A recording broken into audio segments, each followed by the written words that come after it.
Today I have another episode about WikiTree. What we're going to do is we're going to upload a GEDCom over there. Now, why would you do this? Because at WikiTree, first of all, it's free. It has lots of source links and information to help you find your ancestors. Doesn't cost you a dime. So if you're new here, my name is Connie Knox. Today we are going to dig into how to upload your family tree from one platform to another. And the reason why we want to do this is because at WikiTree, it's a collaborative tree. So if we can connect our tree to the collaborative tree, then we could ripple out a whole mess of new ancestors that we never had before. I did a previous episode with Mindy Silva, and she graciously is coming back to talk to us about how to do that. Now, full disclosure, when I recorded this, I had some internet issues, and so it is a little grainy at times. So the front end was the worst. So here I am doing it again for you. But long story short is you want to download your tree from Ancestry or MyHeritage or wherever it is you have your tree. And how you do that is you export it as a GEDCom file. And if you're not familiar with that, I'll show you real quick. You download a GEDCom file, then you upload it to WikiTree or any other platform you want to. That way we can start experimenting with other platforms to see what else we can find, okay? So that's why we're going to do it. I'm going to jump over to the computer and show you how to download those GEDComs real quick. And then we're going to jump into the interview with Mindy. And she's going to show us, because she's the expert, exactly how to do this. Oh, and I forgot to tell you, I did put together a handout for this with step-by-step instructions for the Academy members, the patrons, and the information access level channel members. Links for how to get those handouts are in the description. Okay, so how to download a GEDCom from Ancestry. While you're in the tree view, it's pretty easy. You hit the three little dots over here, and then you go to tree settings. And once you're in tree settings, you'll see this little button pop up after about a second, and it says download a GEDCom. That's all you need to do. Save it on your desktop or wherever you want to save it. And then don't open it. You don't need to open it. Just save it, because you're going to, it's basically a compressed file. You're basically going to upload that compressed file to WikiTree. And so if you're over, let's say you have a MyHeritage account, you can do the same thing over here. From the My Tree, Manage Trees, and then export a GEDCom right there. Same thing, it's a compressed file. Drop it on your desktop, and then when you go over to WikiTree, then you can upload it there. So now what we're going to do is we're going to jump over to the interview with Mindy, and she's going to show us how to do it. Thank you so much. I'm really happy to be here, Connie. And yes, I know they can seem a little bit complicated, but moving people over with a GEDCom is so much easier than trying to, just start all over again with with your tree on somebody else's site. So, okay, well, I'm going to go ahead and give a brief mention about the WikiTree browser extension, and you'll see that after I start walking through the process why that's really great. But you can just do a search in your browser for WikiTree browser extension. This is a free extension you add to your browser, and it does really great things. And I highly recommend using that when you do your GEDCompare.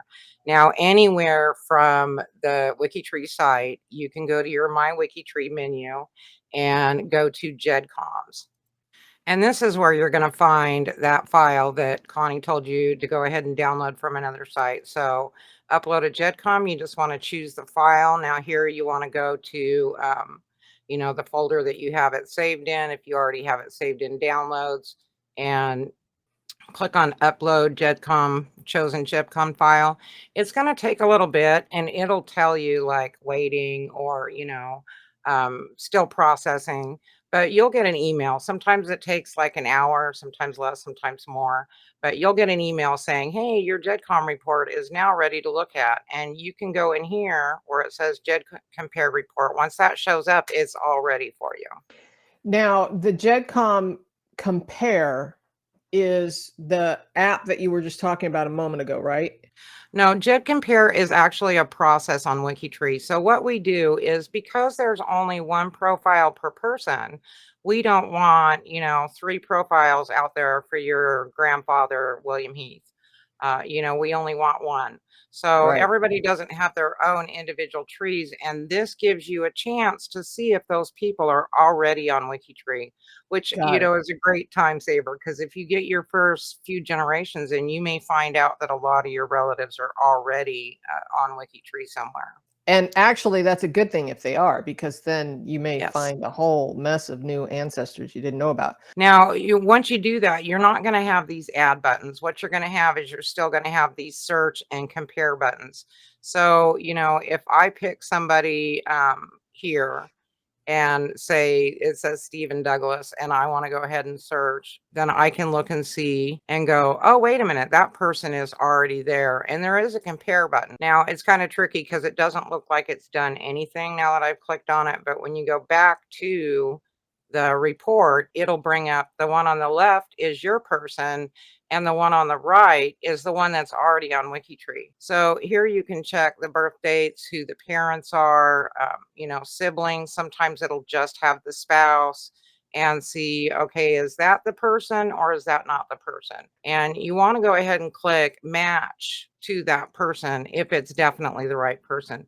Now, we do have some times where you can't really tell, you open it up and the person has no locations, they have no dates, or everything shows up as private because they're recently deceased or living.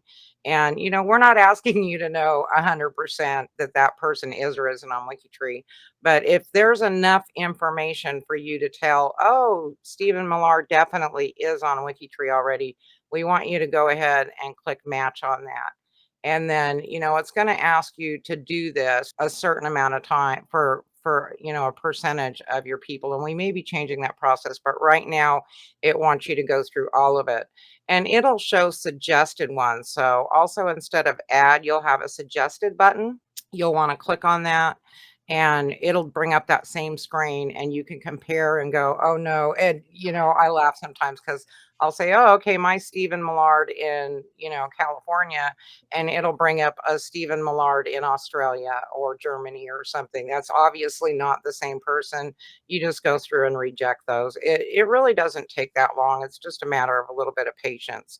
But once you do get those people and you get these add buttons, if say you had somebody that was not on WikiTree yet, you could simply add them. And here it's going to say, your very first one might say add an unrelated person if it's the system's not understanding how they're connected. Or let's see if we can find one that's already connected. If say Elsie's father was already on WikiTree, it would start adding her to her father's profile as a relationship. And it's going to fill in all this information for you. So you don't have to type in the name, the date of birth, anything. You're just going ahead and letting the system fill that in, and GEDCompare will fill it all. Now, it will show you any possible matches.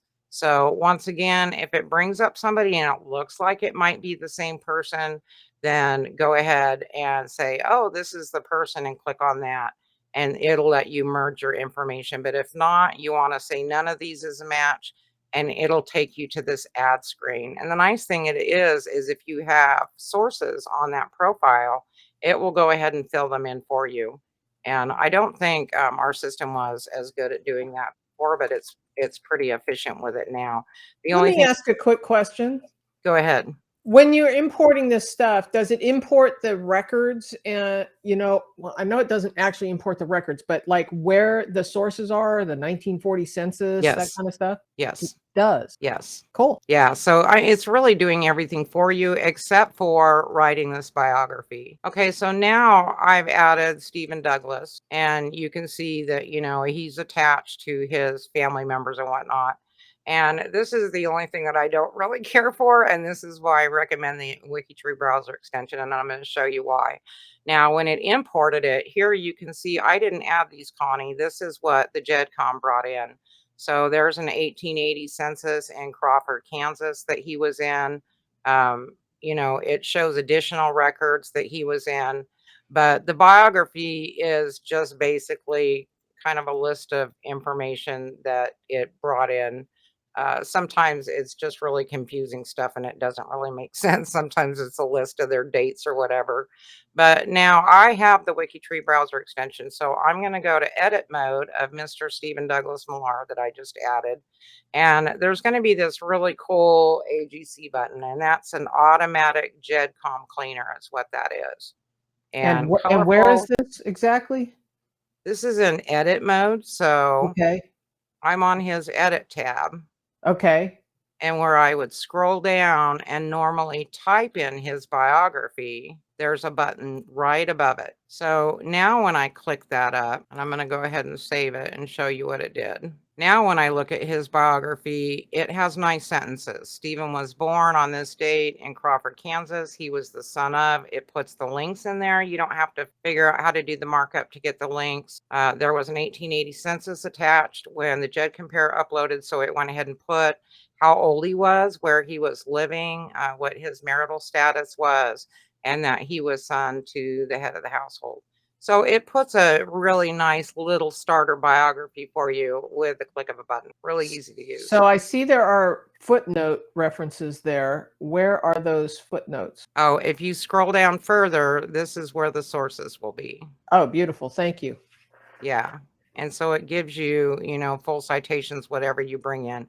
And of course, it's only going to be as good as your sources are. So if you don't really have anything but a couple of family trees on Ancestry or wherever you brought it from, that's all it's going to put there. It's not going to go out and do these searches for you.